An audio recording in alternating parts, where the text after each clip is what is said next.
तिजून म्हणलें, जसो बापान म्हजो मोग केला तसो हांवेंय तुमचो केला. म्हज्या मोगान रावात. हांवें म्हज्या बापाच्यो आज्ञा सांबाळल्यात आनी ताच्या मोगान हांव आसां. तशेंच तुमी म्हज्यो आज्ञा सांबाळच्यात जाल्यार म्हज्या मोगान रावतले. म्हजी कुशालकाय तुमचे सोबे आसच्याक आनी तुमची कुशालकाय पूर्ण जावच्याक हांवें तुमकां ह्यो वस्तू सांगल्यात. मोगळ बाबड्यानो, आमकां सगल्यांक कुशालकाय जाय, संपूर्ण सूख जाय. पूण हें संपूर्ण सूख जर आमकां मेळटलें जाल्यार आमी देवाचो मोग करूंक जाय. हांव देवाचो मोग कोत्ता अशें तोंडानूच चाललें, पूण आमी ताच्यो आज्ञा पाळिना, ताच्या आज्ञा प्रमाणे आमी चलना, ताच्या उतरा प्रमाणे आमी चलना जाल्यार हांव देवाचो मोग कोत्ता हें फकत तोंडानूच उरतलें.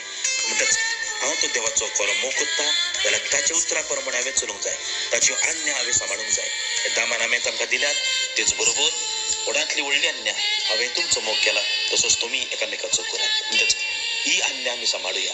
आमी देवाचो मोग करुया, पेल्याचो मोग करुया, पेल्याची सेवा करुया, देवाच्यो आज्ञा सांबाळुया, देवाच्या उतरा प्रमाणे चलुया आनी आमकां सगल्यांक संपूर्ण सूख फाव जातलें, सासणाची शांती आमकां फाव जातली जरी तर आमी ही आज्ञा सांबाळीत जाल्यार.